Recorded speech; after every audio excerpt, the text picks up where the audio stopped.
And there's value in your network in so many places, right? Whether that be in fellow students or be in the people you meet at your internships, or sometimes even like family too, right? I mean, there's a ton of networking opportunities. But, I found that one area that I think people really undervalue is this kind of student professor professional sort of networking relationship thing, right? I think people think of professors as being this like monolith that stands in front of the class and you like can't talk to them. They only teach you. It's like sort of a one-way street. But also, if you're going to any decently sized engineering school, I mean, you're talking about professors and faculty who are truly experts in their subject matter and, global leaders a lot of times in that specific field.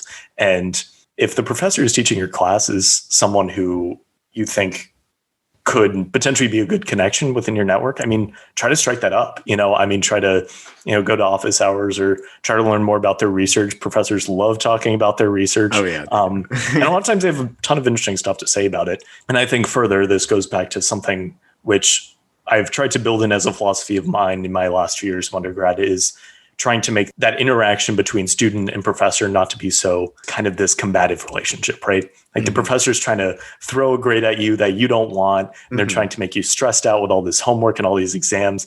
And I think people frame that very combatively usually, right? And I think that's terrible. And I think 99.9% of professors, there are some who are not quite like that, but the vast, vast, vast majority of them really want this cooperative side of the student professor interaction, right? They want to help you grow. They want to help you develop. They want to see you become the best material science and engineer, the best, mechanical engineer, the best economist, the best English major, you name it. They want you to be the best in your field. And so realize that. And so just be cooperative with your professors, right? Realize they're in your corner. And if you think there's an element of them being in your corner that can help you or that can be of assistance to you in this sort of networking scheme, go seek that out. It'll really benefit you. And also there's just a number of benefits there, which are just...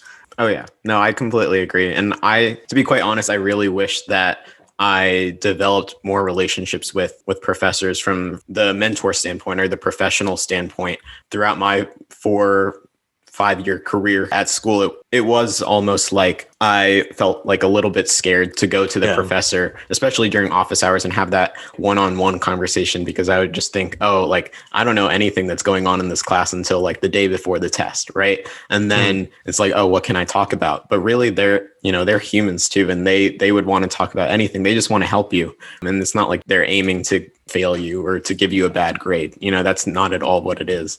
And so these professors have like a bunch of experience, whether that's from the academic standpoint, but also the industry standpoint. A lot of them have both experiences. And so it is super helpful. And it's not like if you are looking to go to the industry, then you shouldn't talk to professors. That's not how it should be. That's not how it is. They even have some contacts available. So I personally wish that I developed more relationships with professors in my time here at school.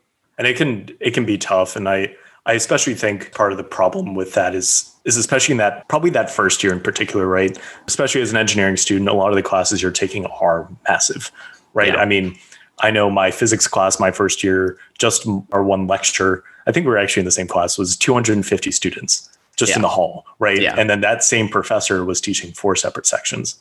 Yes. So he was like managing over 1,000 students in a semester. Yeah. And in that setting, unless you really, really, really, really want to drive a connection with a professor, that can be difficult. Like you have to be super overt in that setting to do so. And especially a field like material science and engineering, our school is so small, relatively speaking, to the other engineering schools that even if you show up to class and kind of sit in the front, like 3 rows, if you introduce yourself enough times, like there's kind of the whole name with the face thing that'll just kind of happen naturally. Yeah. And, if you're able to have a couple good conversations, maybe share a good podcast with them or, or if you find some good article online about, I like reading about batteries for some reason, even though it's totally not something I've studied a whole lot. Like if that's a research area, send them the article. And there are a number of ways to really help solidify that connection. And as you move beyond your second year of an undergraduate education, or heck, if you're in a professional development side of education or graduate school, I mean, those environments are so much smaller that those connections can certainly be easier to cultivate just based on some classroom experiences and moving beyond that. And that kind of reminds me, like, there have been multiple times where I even struggled to think about who is the right person to reach out to at this point in my life, from the personal standpoint and the professional standpoint. And it's not an easy decision. You shouldn't just like go all willy-nilly and just connect with people on LinkedIn, talk to every single professor. That's just not an efficient use of your time, and it's almost wasting other people's time as well. And so I think that from both the definitely personally, but also professionally, it's important to continuously reflect on where you're at in life and where you want to be. Just recently over quarantine, I kind of had this almost like a quarter life crisis, right? Where I didn't know exactly what I wanted to do. I think, Tom he's putting his hand up. Yeah. He's like, I feel you. But yeah, it definitely wasn't easy to deal with. But reflecting, I even have a journal where I just like wrote down what my values are, and ordered them, and was just like, okay, here's where I want to make an impact. Here's why I want to make that impact. And just having that continuous time to reflect and figure out what went well and what didn't go well is super important to just keep moving forward. And I think that also translates to deciding your next step in your career too, right? You can figure out who to reach out to. You can figure out who the best person is that can help progress your career. And that's why it's important to have that self-awareness and to continuously look back and see what's working and what's not working. 100%. And I really like that whole point about ordering your priorities and making sure your values are in order, for lack of better words. Mm-hmm. I think that stuff is super important, because I was listening to another show, but they did this whole episode about, they called it a priority stack. Mm-hmm. But it's this really interesting way of thinking about that.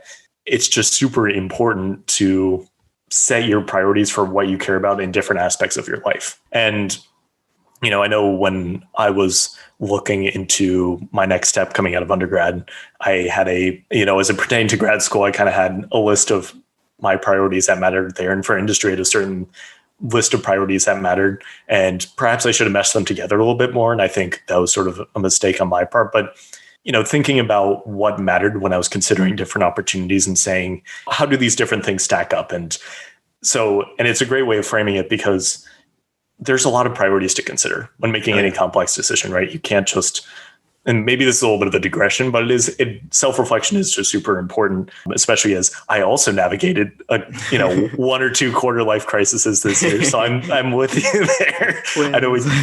I know we talked about that a lot this year, but just knowing what your priorities are means that if you're able to hit your first objective, your top priority, then that's great. But, if you aren't maybe able to satisfy the third or fourth thing, which could still be very important, but not your number one thing, that's okay. You can't lose sleep over that fact. If someone's trying to knock you for the fact that maybe low on your priority is the weather, right? And let's say you want to go move to, no offense to Calgary, but let's say Calgary, Canada, right? Like, I don't know. And someone's like, well, the weather there is terrible. How the heck are you going to do that? It's like, well, I'm sorry, friend, but like, weather is low on my priority stack.